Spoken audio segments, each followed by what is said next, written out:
channel. Every night at 11 on GB News, we bring you the next day's stories the day before. Basically like time travel. If it's a big story, we'll cover it, guaranteed. But we'll also have some fun along the way. Big opinions, big laughs. Sometimes big hair.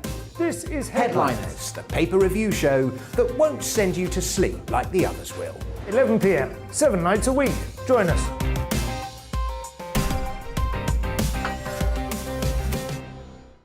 Hello there, I'm Eamon Holmes. And I'm Isabel Webster. And we hope you can join us for Breakfast with Eamon. And Isabel. You make me laugh out loud, belly laugh. Is that important first thing in the morning? Yeah, absolutely. And there's me trying to be deadly serious. News is a serious business. Yeah, I have to rein you in sometimes. Well, it doesn't stop us laughing at it. It doesn't stop us having an opinion on what's going on. Yeah. And it certainly will not stop us reflecting what you think. Weekdays from 6 to 9:30 on GB News. I'm Dan Wootton. Join me Monday to Thursday from 9 to 11 for the feistiest and most fun news debate on TV, where free speech reigns. I'll bring you a sharp take on the day's biggest stories, bombshell newsmaker interviews, and A-list guests. And I guarantee you, no spin, no bias, no censorship, and no reason to go to bed. That's Dan Wootton tonight, Monday to Thursdays from 9 on GB News.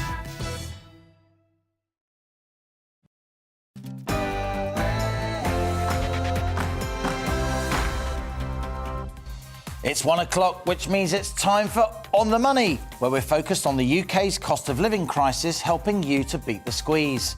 I'm Liam Halligan, and for the next hour, we'll be talking about that on-again, off-again Russia-Ukraine conflict. It seems remote, but how would full-on hostilities and more Western sanctions on Russia impact the cost of living here in the UK?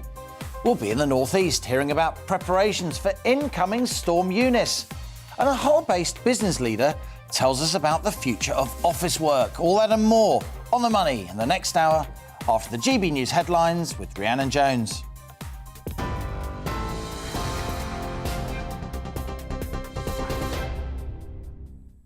Good afternoon, it's 1 o'clock. I'm Rhiannon Jones in the GB Newsroom. A rare red weather warning has been issued for South Wales and South East England ahead of Storm Eunice, which is due to hit the UK tonight. The Met Office says there's a danger to life and expects further travel disruption and power cuts. That as thousands of homes in parts of northern England and Scotland are still without power after Storm Dudley hit the UK with 80 miles per hour winds last night. Jim Dale, a senior meteorologist at British Weather Services, has been stressing the dangers of this next storm. Don't need to travel tomorrow, then don't. We're even saying if schools need to close, think they should close. Better to be safe than sorry, because this is really going to ravage the country through the daytime. Take yourself out of harm's way. Staying in is probably the best policy. There are claims that a Ukrainian village has been shelled by Russian-backed separatists from the occupied territory of Donbass. The Ukrainian foreign minister says a civilian building has been damaged. The separatists have accused Ukrainian government forces of opening fire on their territory 4 times in the past 24 hours. It comes as Western countries have warned an invasion by Russia could happen imminently, although it's not yet clear if this is an escalation. Speaking in Brussels earlier, NATO Secretary-General Jens Stoltenberg said the alliance is concerned Russia's trying to stage a pretext for war with Ukraine. We are concerned that Russia is trying to stage a pretext for an armed attack against Ukraine. It is still no clarity, no certainty about the Russian intentions. We don't know what will happen, but what we do know is that Russia has amassed the biggest force we have seen in Europe for decades in and around Ukraine.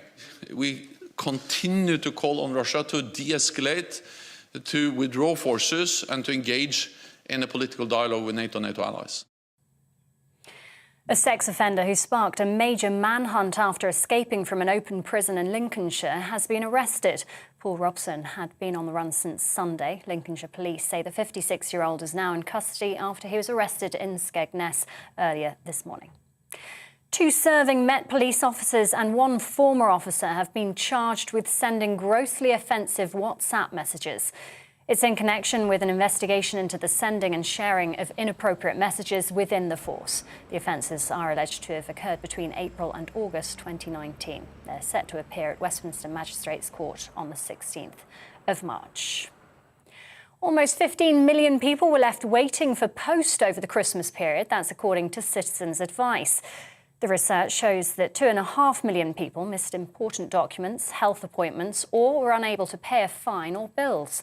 More than half of those surveyed went a week without their post. A group of charities supporting people with a weakened immune system are calling for COVID testing to remain free of charge. 18 health charities warn that coronavirus still poses a serious risk to some people. They fear that abandoning the measures risks making those with a weakened immune system second-class citizens. It's thought the government's Living with COVID strategy for England, set to be published on Monday, could signal an end to free PCR and lateral flow tests. It's a first of its kind. New government guidance will help schools teach complex issues such as racism and homosexuality in an impartial way. The new guidance will include history lessons based on factual information, presented in a balanced manner. Education Secretary Nadine Zahawi says it aims to help teachers avoid promoting contested theories as fact. The guidance also aims to make sure that no subject is off limits in the classroom. And the amount of Scottish salmon bought in the UK last year increased by more than 4.5 tonnes, a new report has found. Salmon Scotland shows 63,000 tonnes of the fish was sold in the UK last year. That's a rise of 7.8%. Exports are back at pre-pandemic and pre-Brexit levels. Salmon remains our biggest food export, followed by bread, chocolate and cheese. This is GB News. We'll bring you more as it happens now. Let's return to Liam and On the Money.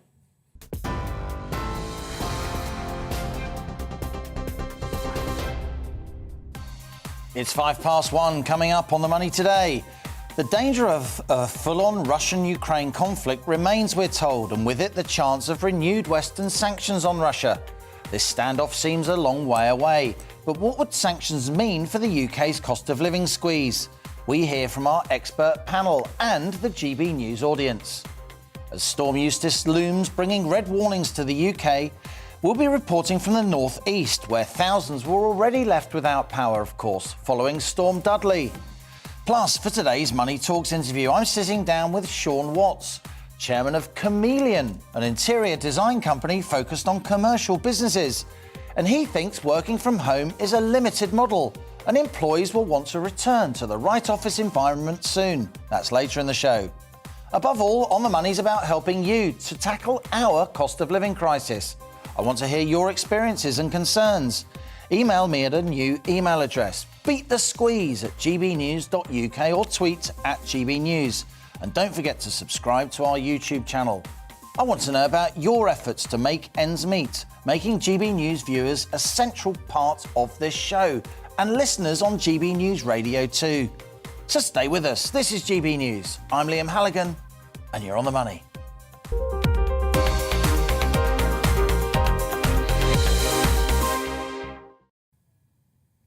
Will Russia invade Ukraine? Is this potential conflict over, or could it yet kick off? Earlier this week, animosity between Vladimir Putin and Western leaders seemed to be dialing down. Overnight, though, East-West tensions have cranked back up. Britain, the US and Germany now insist Moscow's claims Russia is withdrawing around 130,000 troops from the Ukrainian border are, quotes, false. Western powers say Russian troop numbers have actually increased at the East Ukrainian frontier in recent days. In a phone call, Boris Johnson and US President Joe Biden agreed Moscow will face a significant package of sanctions should Russian aggression escalate. Russia has faced US and EU sanctions since the 2014 spat over Crimea, of course. Imposing more restrictions on Russian trade and individuals now could have a knock-on effect, making it harder for families struggling in the UK to make ends meet. Russia is a huge exporter, not only of oil and gas, but also food, fertiliser, a host of other essentials. So tighter sanctions now could be not just a military, but also an economic gamble.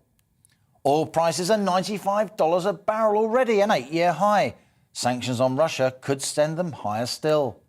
Petrol and diesel prices, now at record levels, would then go up even more, even without sanctions. It's 80 quid to fill a regular family car.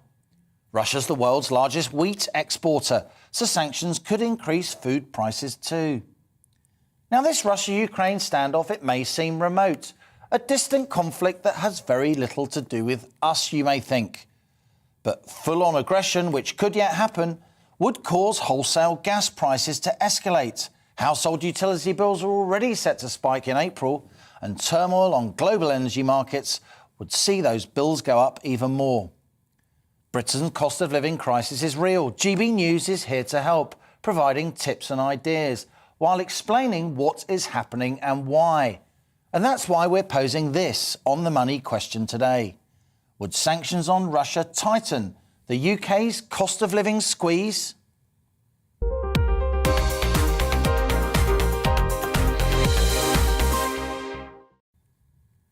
Today we have Joe Malinowski, the founder of the Energy Shop. That's an energy comparison service that compares the whole of the UK market. Welcome to Joe. Jasmine Birtles, of course, Miss Money Magpie herself, our regular economist and friend of the show. And it's a pleasure also to be joined by a very special guest, the first of many, I hope, a regular On the Money and GB News viewer, George Wallace. George is 81 years old. He lives alone and he's struggling to keep warm this winter. Thanks so much for coming on the show, George. You responded to our email request for viewers and listeners of GB News to tell us how they're getting on with their fuel bills.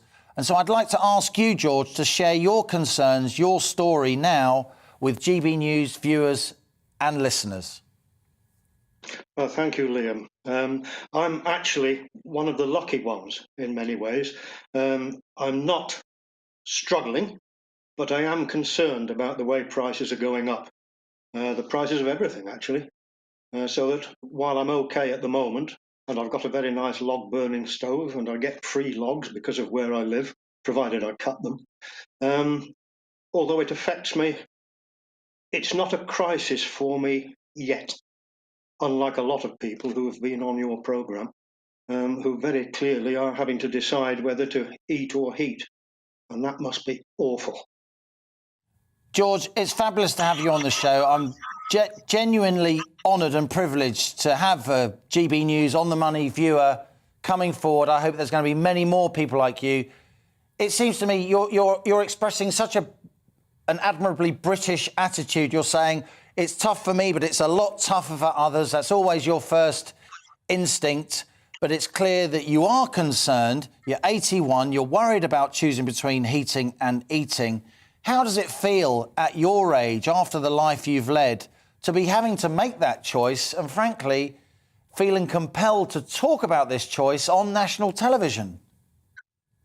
Well, I suppose in addition to feeling lucky still to be alive at my age, it is nice to be able to share my thoughts. I can share them, of course, with friends and family, but to do it more widely is a real honour and a privilege. And as I said, I'm one of the lucky ones because although it nibbles at me and concerns me, it hasn't actually affected me yet. I've still got the heating on. I've got plenty of logs. I can turn the electricity on when I need to. But not everybody's so lucky, are they?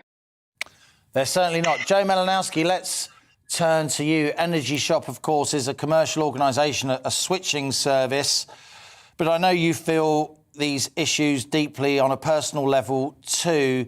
To what extent do you think the British population, not just pensioners like George, but other struggling households, young parents with lots of costs because they're bringing up their kids, choosing between heating and eating, how much of an issue is this now across the UK?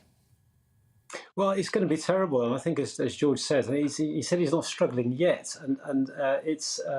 I think one of the concerns I have is that many people still don't know of the simple catastrophe that is coming down the line on the 1st of April. £693 energy bill annual increase for the average household, possibly not the last this year, that's an extra £58 a month onto the household expenditure. If your budget is already tight, it's going to be extraordinarily difficult to figure out where people are going to get that from. And even allowing for the energy bills rebate or energy bills discount scheme, as Rishi Sunak announced, which is actually, they're not giving you anything, they're effectively loaning you £200 over a period of time. Even allowing for that, just this year, households are going to be at least £520 on the wrong side of where they were. So it's a serious problem, and I'm not convinced that many people are aware that it's coming down the line still. We talk about this April price spike all the time, Jasmine. Yes. You and I, other On the Money regulars, we've been talking about the energy prices for months and months and months. Yeah. On moneymagpie.com, how big an issue is it? How many of your readers are flagging this April price spike? Oh yes, it's huge, because you don't just have the energy. You've also got the increase in national insurance, of course. And again, as you say, we have talked about this over and over. I do not understand why the government is still going ahead with that, because also we've got income tax being frozen. So in real terms, people are going to be paying more tax. We've got emergency VAT rates on some hospitality companies. They're going back to 20%. That makes more expensive for consumers as well. Very good point. And, the 20% VAT hike, that happened, that was supposed to be a short-term thing back in 2007, 8, whenever it was. And we've still got it. And, of course, as prices go up, you add on the VAT, they go up even further. A bit like income tax was introduced to fund the Napoleonic Wars, and it's still with us. Still here. George Wallace, let's go back to you. GB News viewer, On the Money, extraordinaire, analyst. Tell us how you feel, not just about this upcoming increase in energy prices in April, but about the measures to support vulnerable households outlined by Rishi Sunak. Do you qualify, for instance, for the winter fuel allowance, for the warm homes discount, or any other means-tested benefits? No, I don't, which in some ways is lucky and in some ways is unfortunate. I got an extra £100 on my winter fuel allowance this year, of course, which happens when you become a card-carrying old fart. But other than that, no, I don't get any help. I have to look after myself. It's interesting, isn't it? Because you're not claiming to be, brassic or desperate or the most vulnerable categories. You're above that category, not quite qualifying for the more focused means testing benefits. I think there's a lot of pensioners in your situation, George, a lot of households who ordinarily would think of themselves as comfortable, but are now really feeling the squeeze. Yes, I think you're right. There is an edge somewhere, and it's not as distant as it used to be. I say I'm extremely lucky. I'm very fit. I can get free logs, provided I'm still fit enough to use a chainsaw, which I am still at the moment. But I think what those poor people must be doing who live in, were they living in prefabs in the East End of London? And couldn't afford food and couldn't afford heating. And I actually feel very blessed and very lucky compared to them. Well, George, look, stay in touch with us here on The Money. We're delighted to have you with us. You are, we hope, the first of many On The Money viewers who will join us on the show, expressing your views, putting forward your concerns on the national stage. You will be listened to by politicians, by ministers, by a broad audience. Many thanks to you for joining us. George Wallace there, On The Money viewer. And we're going to stay with this after the break. We'll keep talking to Jasmine and to Joe Malinowski of the Energy Shop. And we'll be speaking also to our formidable East of England reporter, Rachel Sweeney, as residents brace themselves in the northeast for the 100-mile-an-hour winds of Storm Eunice. Stay with us. You're On The Money. I'm Alex Deakin with your latest weather update from the Met Office. As we've been hearing on the news, Storm Eunice is approaching the UK. It's going to hit the country during Friday with potentially damaging gusts of wind and some snowfall. Storm Dudley's out of the way, but here comes Eunice, brewing up down to the southwest, really intensifying over the next 12 hours before moving across the country during Friday. The strongest winds across England and Wales, but some snow likely across Scotland and Northern Ireland. A bit of snow still in the showers across northern Scotland today, but certainly for much of the eastern side of the UK today is just a bright and breezy day. The wind's continuing to ease down after Storm Dudley. Quite a bit of cloud for Wales, Northern Ireland, the odd shower, quite mild in the south, 11 degrees on the south coast, across Scotland, Northern England, 6 or 7 Celsius. But the action really starts tonight as we start to see this storm system moving in. Initially heavy rain coming into Wales, southwest England. Heavy rain for a time for Northern Ireland, but quickly turning to snow. So that is another cause for concern tonight as that snow moves in, and then we'll see some snow over the far north of England and southern Scotland. Temperatures holding up across the south, frost likely in northern Scotland before the winds pick up. And the winds are really the big issue with Storm Eunice as it moves in during Friday. The isobars pinching together there. So it's South Wales, southwest England that bears the brunt on Friday morning, but then strong winds for northwest England moving down across the Midlands into eastern England later on Friday. An amber warning in place covering most of England and Wales, a yellow warning for the snow further north. Those gusts of wind on the south, 80, 90, possibly around some coasts, maybe 100 miles an hour. Dangerous waves likely, certainly to cause some issues with power and the transport network. The snow will continue on and off for much of the day across central and particularly eastern Scotland, so that could really build up through the day. That is another area for concern. Very windy as these showers move through. There'll be some afternoon sunshine and those winds slowly easing in the southwest later on. But serious weather conditions on the way. Keep up to date with the weather warnings on the Met Office website.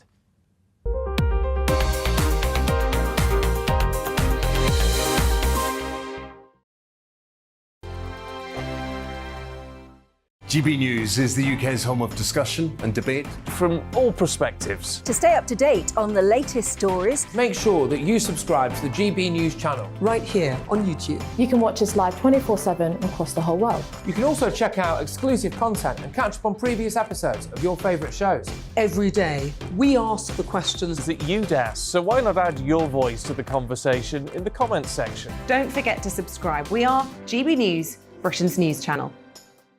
Every night at 11 on GB News, we bring you the next day's stories the day before. Basically like time travel. If it's a big story, we'll cover it, guaranteed. But we'll also have some fun along the way. Big opinions, big laughs. Sometimes big hair. This is Headliners, the paper review show that won't send you to sleep like the others will. 11 p.m, 7 nights a week. Join us.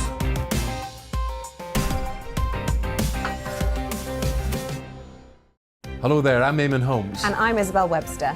And we hope you can join us for Breakfast with Eamon and Isabel. You make me laugh out loud, belly laugh. Is that important first thing in the morning? Yeah, absolutely. And there's me trying to be deadly serious.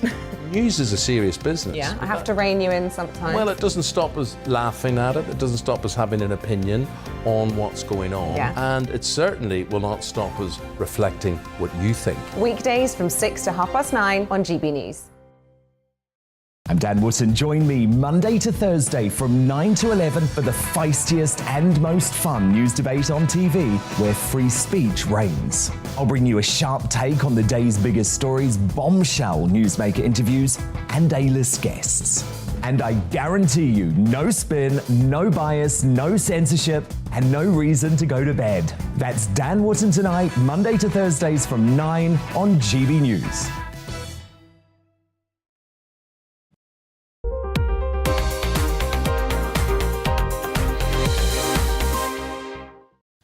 Welcome back. It's 1:22 and you're on the money with me, Liam Halligan, here on GB News TV and DAB Plus digital radio. Now, earlier this week, animosity between Vladimir Putin and Western leaders seemed to be dialing down. Overnight, though, these east-west tensions have cranked back up again. How does this affect us back home, where the cost of living crisis is real? We're asking, would sanctions on Russia, renewed sanctions on Russia, tighten the UK's cost of living squeeze? I'm still with my expert panel here. Jasmine, let's turn to you. As well as running Money Magpie and dealing with people's personal finance issues, you also analyse the world economy closely. It isn't just about oil and gas prices, new Russian sanctions, is it? It would be about food prices, fertiliser prices, a lot of these essentials. Fertiliser is already astoundingly expensive. It's at least 3 times what it was just a few months ago. And in this country, we don't grow the right wheat to make bread. Something to do with our climate, our soil, I don't know. But yeah, much of our bread basically comes from Eastern Europe. So we would see a definite increase in prices if we had a serious problem with Russia. And we're already hearing these ongoing negotiations, discussions between ministers, officials, diplomats, between Moscow, the US, the UK, France, Germany. The Russians are now saying, oh, maybe we may limit our exports of something called potassium nitrate, which is the basic product, raw material you need to make fertiliser, make it a lot more difficult for lots of Western farmers to grow food. Then prices go up. Well, this may be the future of war in this, in the world. We've been talking about cyber war a lot, but, actually holding back food. Now, food, water, gas, petrol, all of these things that we need just to live, that may be better than bothering with bombs and guns. Joe Malinowski of the Energy Shop and Energy Comparison Service. We heard earlier, didn't we, from George Wallace on the Money viewer, GB News fan, the first of many such guests we have on the show, I hope, that he is, relatively comfortable. He considers himself, yet he is really concerned about choosing between heating and eating. We've spoken on the Money before that people should check if they are eligible for means-tested benefits. They should talk to their energy providers before this April price spike. They should try and see if they're really struggling about getting a reprieve on their payments, a sort of breathing space, which can sometimes happen. How about switching? It strikes me that given everyone knows these energy prices are going up in April because the energy regulator Ofgem cap has been raised, are there still bargains to be had, or will most people pretty much now have to stay with their provider for the duration? Well, there are no bargains to be had at the present moment in time. We can see that easing up, though. Now that the energy price cap has been lifted or is being lifted, the energy companies are going to be breathing a sigh of relief. At least they got a chance of getting back to normality. Once they get back to normality, we can start thinking about getting new tariffs coming onto the marketplace. And unfortunately, as things stand, even the companies who, I would say, the larger companies who are, more solvent, are going to make it through the crisis. Their cheapest deals are still about 10% more expensive than not the current cap, but the higher cap. So there is no competitive at the market at the present time that makes any sense for consumers. I think that could change over the coming weeks and months. Clearly, a lot depends on what happens with the Russia situation, whether we get a resolution on that. I mean, if there was, if the Russians got into a situation where they did put sanctions from their end on the supply of gas, breach those gas supply contracts into Europe, then all bets are clearly off. Leaving that aside, we can hope to see some return to normality. The thing that might complicate it, actually, is the fact that Rishi Sunak has announced this effective loan scheme to consumers, the energy bills discount scheme, the rebate that's due to come to households in October. The mechanism by which that is actually paid out and then recollected by the energy suppliers is still not certain. Until companies have clarity on how that's going to work, it's going to be difficult for them to launch a tariff, not knowing whether that tariff needs to start clawing or having rebates in it, or clawing rebates back. So that's a complication to the market. But right now, unfortunately, there is absolutely zero avenues for the consumer to reduce their energy bills by switching. The only thing they can do about it is to cut back drastically on energy usage. Joe, I have to say, you're an honest and decent man. You are the founder of a company that's all about switching, and you've come on my show, and I thank you for it and been completely transparent. There is zero opportunity for consumers to switch at this point. Big statement from Joe. I also thought it was apposite. It's not just me, sort of geopolitical nerd, talking about this Russia-Ukraine crisis. He said it's absolutely key. His phrase, Joe Malinowski's phrase, in terms of the impact on household bills here in Britain. Yeah, absolutely. And this is why we as consumers actually need to be watching the news and working out what's really happening. It's not just, out there. It actually is in our pockets. And it's a very good point that he made also about the loan that the government's giving. I've had questions in from readers saying, well, can I say, no, I don't want that loan? Because we're going to have to pay it back. And apparently not. Yeah. No, we're just getting it. We going to load you up on debt. It flatters the balance sheets of the energy providers, and you can pay it back over the next 5 years. Lucky us. We don't get a choice. Jasmine Birtles, MissMoneyMagpie.com, Joe Malinowski, founder of The Energy Shop. And thanks once again to George Wallace, our On the Money viewer, who shared his concerns about the cost of living squeeze with us. You could be next. Email me at beatthesqueeze@gbnews.uk. I'd love to have you on my show, GB News viewers and listeners alike. Now, more than 1,000 homes in the northeast of England are left without power again after Storm Dudley hit last night. Some people in the region are still recovering, of course, from devastating weather in November, and heavy winds are a cause for concern. Our GB News reporter Rachel Sweeney has been to Tynemouth to find out how people are feeling about facing another upcoming storm Eunice after the Met Office have upgraded the weather warning for the whole of the UK from amber to red. She never sits still, Rachel Sweeney, because now she's in concert. Rachel, great to have you with us. Tell us about the situation in your beloved country. Well, yes, I've just made a quick trip to a concert to meet Maria here, whose beautiful home has been ripped through by the storms. Now, Maria is a great example of how the North East has been struggling with these storms. It first started with Storm Arwen, and because the recovery takes time, but we're hit with storm after storm, there is no time to catch up. Maria, how were you affected by Storm Arwen to start with? Just that it was 9 days off with the electricity. Just had to do without that for 9 days. And then the second storm, was it Malik? I can't remember. Pulled some roofs, the roof tiles off, which hasn't been fixed, and I think that's what's caused this. The winds just come through like a raw thunder and just come through there and blew the front out. So how did you feel when you heard it? We didn't know what to do, sort of shocked. Just ran outside, and then we just saw the whole front come down. Are you able to stay in the house? No, we're in a B&B now down at Lanchester. It's too dangerous to stay in the house. They're going to sort of waterproof it now, so because there'll be more damage when the snow comes. How would you describe the effects that this constant stream of storms has had on the people where we are in County Durham, but right across the northeast of England? It's devastating. It's terrible. I know it's an awful. A lot of people think, oh, it's not that bad because they haven't suffered from it. But to do without electric for 9 days, and then it was another 3 days. It's terrible. Well, people in Northumberland were off, as we know, for a couple of weeks. We reported into Liam's programme for that.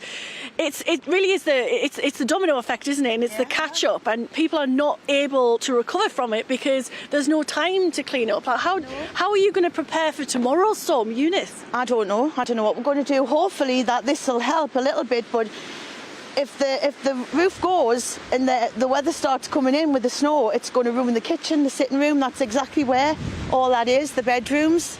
And can you tell our viewers what is going on behind us? The roofers are here now. The NFU is straight on the ball this morning, and they've got the roofers out now, and they're trying to make it weatherproof.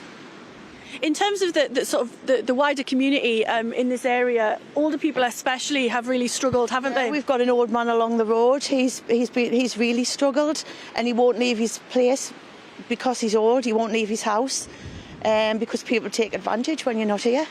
So that's why we don't want to leave the place, really, but we've got to. It's dangerous, so we're being told we can't stay here.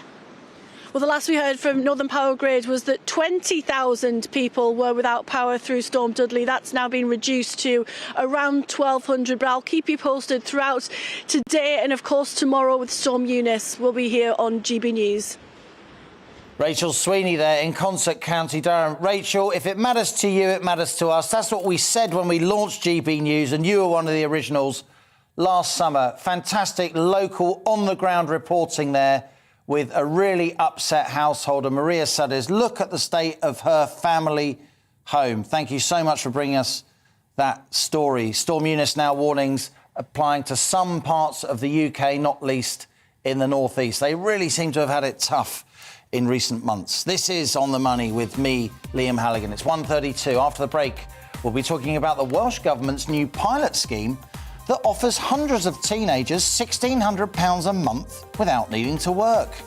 Plus, today's Money Talks is with Shaun Watts, chairman of a Hull-based business that designs commercial offices. He'll be telling us why he's worried his business wouldn't survive the pandemic and why he believes the office work model office working model is now very much alive and kicking. That's after the GB News headlines. Once more with Rhiannon Jones.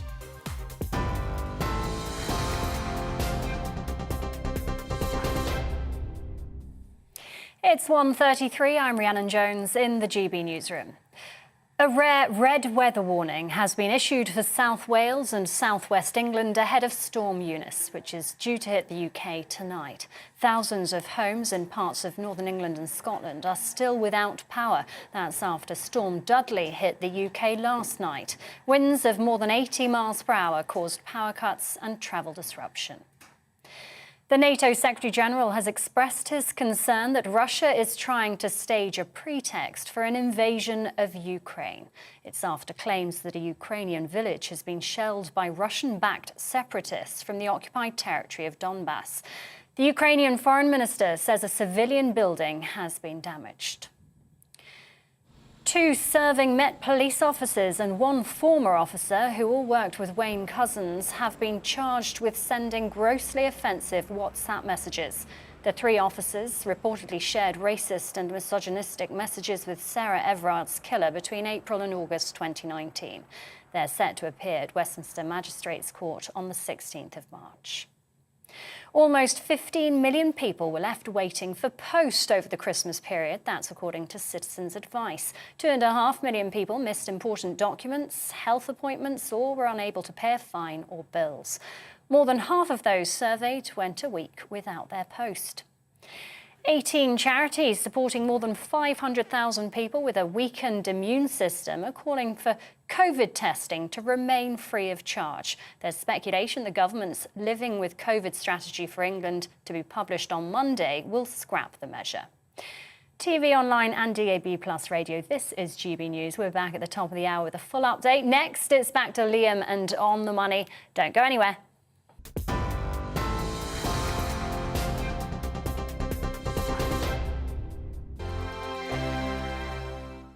GB News is the UK's home of discussion and debate from all perspectives. To stay up to date on the latest stories, make sure that you subscribe to the GB News channel right here on YouTube. You can watch us live 24/7 across the whole world. You can also check out exclusive content and catch up on previous episodes of your favourite shows. Every day, we ask the questions that you'd ask, so why not add your voice to the conversation in the comments section? Don't forget to subscribe. We are GB News, Britain's news channel. Every night at 11 on GB News, we bring you the next day's stories the day before. It's basically like time travel. If it's a big story, we'll cover it, guaranteed. But we'll also have some fun along the way. Big opinions, big laughs. Sometimes big hair. This is Headliners, the paper review show that won't send you to sleep like the others will. 11 p.m, 7 nights a week. Join us.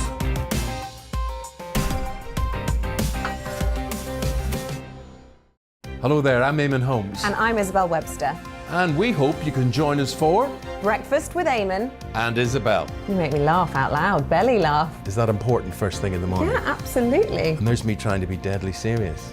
News is a serious business. Yeah, I have to rein you in sometimes. Well, it doesn't stop us laughing at it. It doesn't stop us having an opinion on what's going on. Yeah. And it certainly will not stop us reflecting what you think. Weekdays from 6 to 9:30 on GB News.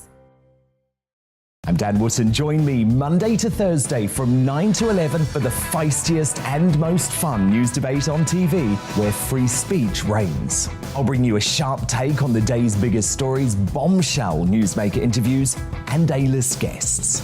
And I guarantee you, no spin, no bias, no censorship, and no reason to go to bed. That's Dan Wootton tonight, Monday to Thursdays from 9 on GB News.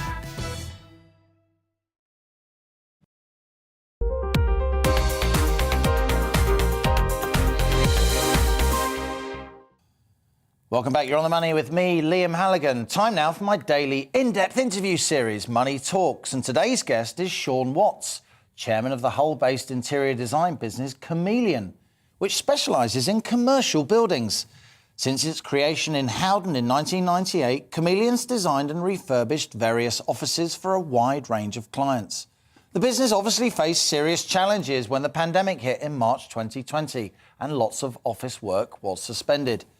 But Chameleon now says it's focused on creating offices that employees want to return to. So here he is, Sean Watts, my latest guest on Money Talks.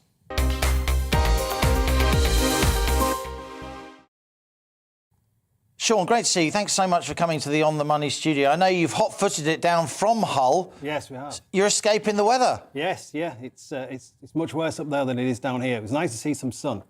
It seems in the northeast, you know, that whole Yorkshire, Tyneside, Teesside coast, you've really had it bad weather-wise for a few months now. Yeah, it seems that way. Yeah, it certainly seems that way. But we're pretty resilient up there, so I'm sure we'll get through it. You certainly are. So tell us about the business. Chameleon's been around for a while, as I just said.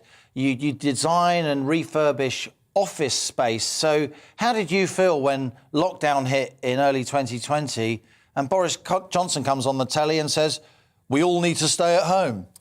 Well, as you can appreciate, at that point, we'd had our business for about 20 years and we'd done quite well. We were progressing nicely. And then suddenly, as you quite rightly say, we were told, you've got to go home.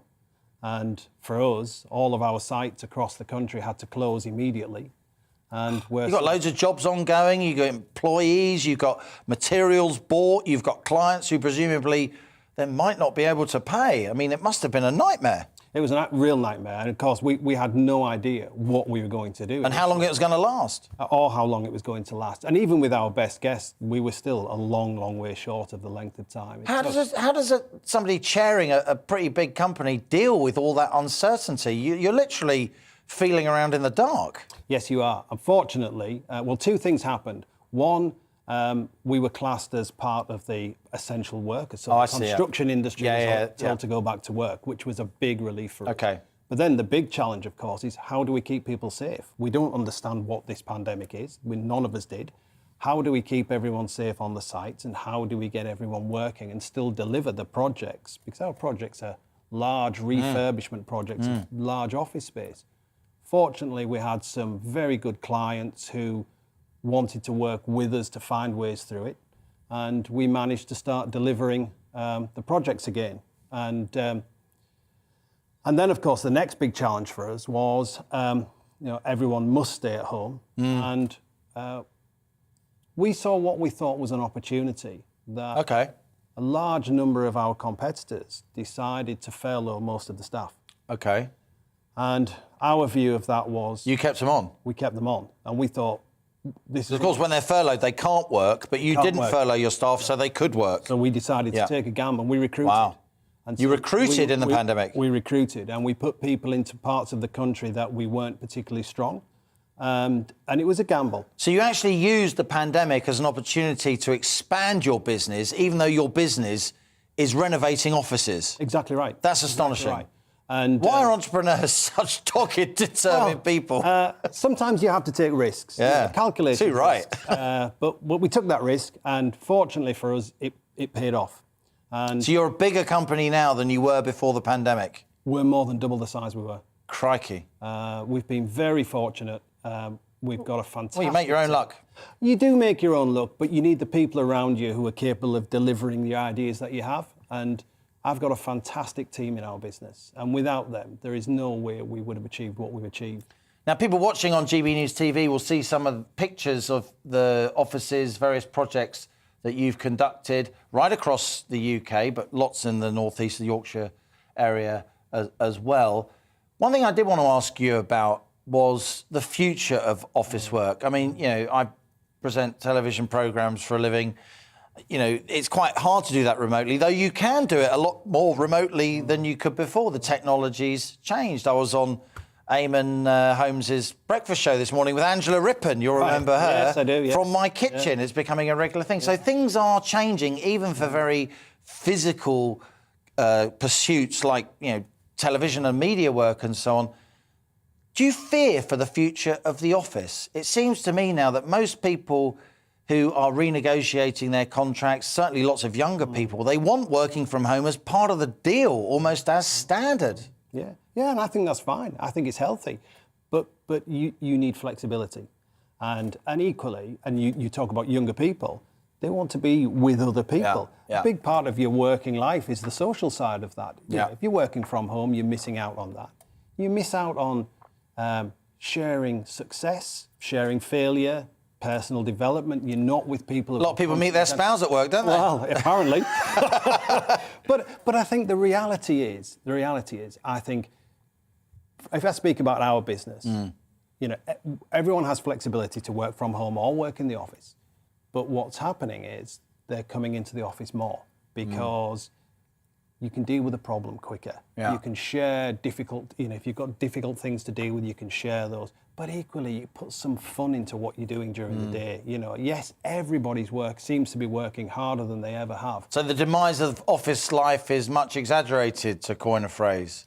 Well, I can only tell you based on the inquiry levels that we have and the amount of work that we have currently on site, and there does not appear to be any sign of that slowing down. It's just even if we do move to a sort of standard 3-4 day week rather than a 5 day week and a weekend. Yeah, because the office is having to be designed in a different way. So it's no longer a traditional office full of workstations. Now there's lots of collaboration space, breakout space, social space, informal meetings. So the same footprint, but just designed differently and used differently. I also wanted to ask you, now you will use a lot of trades, plumbing, carpenters, electricians, plasterers, all the rest of it. Are you having trouble getting those workers? Is there a shortage of those skills here in the UK? Because we often hear that there is. How's it been for you? Yeah, there is. So they can demand top dollar, these people? Yeah, they are. So costs are going up significantly. Not just on materials, but labour costs are going up significantly, and that's the real challenge for us. And there is a shortage, there is no doubt about that, because there is such high demand at the moment. And because of the demand, you know, trying to make sure we deliver quality, making sure that we can maintain that quality level is a challenge for us, because we need the best possible subcontractors that we can bring on board. Are you seeing good youngsters coming through in terms of the trades? I often say to people who ask my advice, you know, if you like doing practical things, if you're skilled with, get a trade. If you're a plumber, bricklayer, carpenter, you're not going to want for money, are you? No. If you want to get up and work, you can make proper money. Yeah, you can, absolutely right. And yes, we are. And what I always love to see when I go onto any of our sites, the enthusiasm amongst those people that are coming in and taking up apprenticeships, and the enthusiasm to learn. But equally, I think what's great to see is the enthusiasm of the experienced people they're working with that are helping them along. Finally, tell me about the business environment. You've weathered the storm and more. You've used the pandemic to your advantage for all the downsides to the country and society as a whole. Clearly, it's entrepreneurs that are going to build the wealth that's going to drive us out of this situation that we're in. But how about the business climate as a whole? You've got a national insurance rise coming in April. You've got a corporation tax rise coming this time next year. You've got all kinds of increases in the costs of wood, metal, pipe work for plumbing, materials. How does it feel at the sharp end?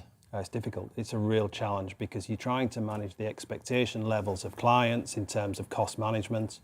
We're being hit with increasing costs, raw material costs, labour costs. And sometimes you have to absorb those costs rather than going back to the client with your hand out and saying, actually, that price I gave you, it's no longer the price. You can't do that, can you? And I think the best example of that is we used to have subcontract trades would give us, provide us with quotations, which typically would be held for 90 days. Nothing's held for more than 30 days now. Fantastic. Really great to hear about your business, Sean. Keep in touch. It'd be good to come back to how Chameleon's getting on. You're clearly a kind of weather vane, if you like, of what's happening in terms of office life in the UK, not least up there in Hull. So thanks a lot for coming into the studio and for being my latest guest on Money Talks. Sean Watts there, the chair of Chameleon. Now, from Hull to Wales, because the Welsh Government was accused of, quotes, wasting taxpayers' money today after unveiling a £20 million basic income scheme, offering hundreds of teenagers £1,600 a month without needing to work. It's estimated that up to 500 18-year-olds leaving the care system in Wales will be eligible for the payments for 2 years. That amounts to an annual pre-tax income of £19,200, which successful applicants will receive in their bank accounts, with no conditions on how it's spent. Now, Jane Hunt, the Senate Minister for Social Justice, says the scheme supports care leavers who, in her words, have a right to be properly supported as they develop into independent young adults. But critics say the payments, amounting to around 70% of the average wage in Wales, is far too generous and will dull incentives to work. Now, we're trying to get you our guest, Andrew Davies, a Conservative Welsh MP, member of the Senate, and we'll come back to that story as soon as we can get that guest to you. And lots of you have meanwhile been emailing on about our new Beat the Squeeze campaign. Emailing beatthesqueeze@gbnews.uk. Marguerite says, as a pensioner and widow, I have to watch my pennies. I have everything switched off at the plug except the fridge. My heating's on for 2 hours in the morning, then off till the next morning. I do batch baking to save food. Is there anything GB News can do to stop the £200 payment the government intends to give to everybody? I do not want this loan, and I certainly don't want the government interfering in my financial affairs. Really interesting email. We've had so much pushback from GB News viewers and listeners about that loan that in some sense the government is forcing on people. That's separate, of course, from the £150 council tax rebate for those of us who live in houses valued in bands A to D for council tax purposes. Matthew contacted beatthesqueeze@gbnews.uk to say, does France heavily subsidise their industry to falsely raise and sustain its CAC rating? They don't seem to follow the European and US rules and trends. If so, does France break trade rules because the UK has signed Brexit rules not to subsidise its industries to make us more competitive? And Alex says, what's happening with energy inflation is terrible, but to solve the issue, we must focus long-term as well. We need nuclear power given the go-ahead now. Otherwise, we'll face this problem year after year, but never actually solve the issue.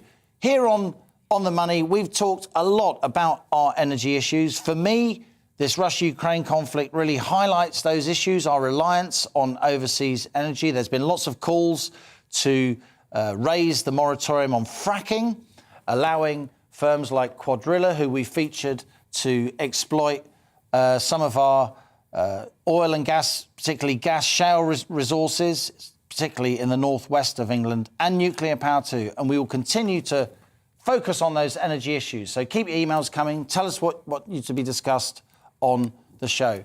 Now, let's turn to Mark White, our GB News Home Affairs and Security Editor. Now, I'm feeling pretty smug here, Mark, even more than normal, because it was about a month ago that you and I sat here and we discussed if this Russia-Ukraine conflict escalates, it's going to impact on the UK cost of living. And it is. Absolutely. I mean, there were calls of why should we really care about this troop build-up in that region. Well, the reason we should care is because it's clearly affecting fuel prices initially, energy prices initially, but food prices too. They're all going to be impacted if you get any sort of cut-off or reduction in the supply. Everybody's chasing after ever-dwindling stocks, and that raises prices, along with the uncertainty. So today, of course, the diplomacy continues, but I don't know about you. I've really, just in the last day or so, detected some real unnerving finger jabbing that's going. The rhetoric seems to have got more hostile between both sides here, one accusing the other of the propaganda, with Russia saying initially, which looked quite optimistic, that it was beginning to pull back units. NATO and the Americans coming out very quickly to say, no, we can't see any sign of that. In fact, the opposite's happening. We're seeing more troops. I described it at the top of the show as on again, off again, on again. That's how it feels. 24 hours ago even, it felt as if the rhetoric was dialing down. There seemed to be relief. You know, I got lots of people I know in Russia and Ukraine. I'm emailing them, talking to them on the phone. There seemed to be a sense of de-escalation. Financial markets certainly responded with a sense of de-escalation. You know, Russian stocks and shares went up, for instance. And yet, as you say, in the last few hours and overnight, you've had Joe Biden and Boris Johnson saying there will be a full set of sanctions. Of course, there'd be new sanctions, because sanctions have been in place since 2014, if there wasn't significant Russian de-escalation. You've got even the Germans, who are often closer to the Russians, using the word false to describe Kremlin claims that they are removing troops from that East Ukrainian frontier. Where does this end? Well, who knows? And there was a worrying development overnight and into this morning with shelling in the disputed area around Donbass, of course, Eastern Ukraine, which is always going to be a potential flashpoint where analysts have been predicting that perhaps if there was to be a real flare-up in the military activity there and in the fighting there, that could be a pretext, an excuse for Russia to go in there to calm the situation. Well, of course, we had a number of shells, heavy weapons that seem to have been fired over from Donbass region over into a village on the other side, in the Ukrainian side, and not the rebel-occupied side. And hit a kindergarten and other buildings. The videos have been out showing some quite severe damage there as well. Now, what you do for a living, Mark, and you do it very well, you talk to our senior military people, our senior intelligence people, you get a reading from them on what they're thinking, you assess and analyse. To what extent do you think the cost of living squeeze may impact their calculations as we threaten sanctions, renewed sanctions on Russia, given that the Russians know the extent to which we rely on their gas, but also on their grain exports, their wheat exports, their fertiliser exports? I've described new sanctions not just as a military gamble, but an economic gamble as well. Yeah, and it's not really the military and the intelligence chiefs that will be weighing up the economic consequences of this. That's for the politicians. And of course they will be. And, you know, everybody wants a settlement to this because it helps stabilise economies which at the moment are feeling the pinch, the squeeze from the cost of living as it is. Mark White, as ever, you're on the money. That's all we've got time for today. Thanks for joining me. We'll be back tomorrow at 1 p.m, continuing our focus on the cost of living squeeze and helping hard-pressed families to cope. We'll bring you that Wales story. Again, sorry we didn't do it today. This is GB News. I'm Liam Halligan on GB News TV and radio. That was On the Money. I'm Alex Deakin with your latest weather update from the Met Office. As we've been hearing on the news, Storm Eunice is approaching the UK. It's going to hit the country during Friday with potentially damaging gusts of wind and some snowfall. Storm Dudley's out of the way, but here comes Eunice, brewing up down to the southwest, really intensifying over the next 12 hours before moving across the country during Friday. The strongest winds across England and Wales, but some snow likely across Scotland and Northern Ireland. A bit of snow still in the showers across northern Scotland today, but certainly for much of the eastern side of the UK today is just a bright and breezy day. The winds continuing to ease down after Storm Dudley. Quite a bit of cloud for Wales, Northern Ireland.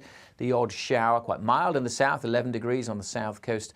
Across Scotland, Northern England, 6 or 7 Celsius. But the action really starts tonight as we start to see this storm system moving in. Initially heavy rain coming into Wales, southwest England. Heavy rain for a time for Northern Ireland, but quickly turning to snow. So that is another cause for concern tonight as that snow moves in, and then we'll see some snow over the far north of England and southern Scotland. Temperatures holding up across the south, frost likely in northern Scotland before the winds pick up. And the winds are really the big issue with Storm Eunice as it moves in during Friday. The isobars pinching together there. So it's South Wales, southwest England that bears the brunt on Friday morning, but then strong winds for northwest England moving down across the Midlands into eastern England later on Friday. An amber warning in place covering most of England and Wales, a yellow warning for the snow further north. Those gusts of wind on the south, 80, 90, possibly around some coasts, maybe 100 miles an hour. Dangerous waves likely certainly to cause some issues with power and the transport network.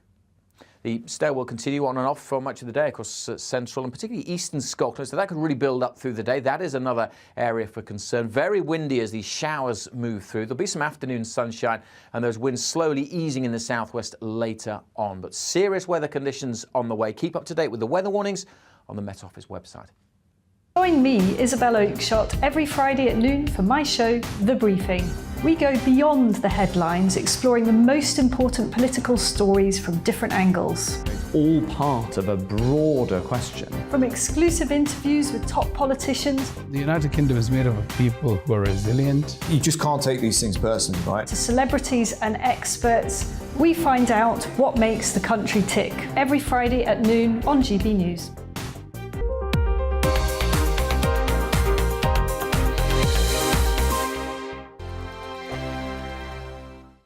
GB News is the UK's home of discussion and debate.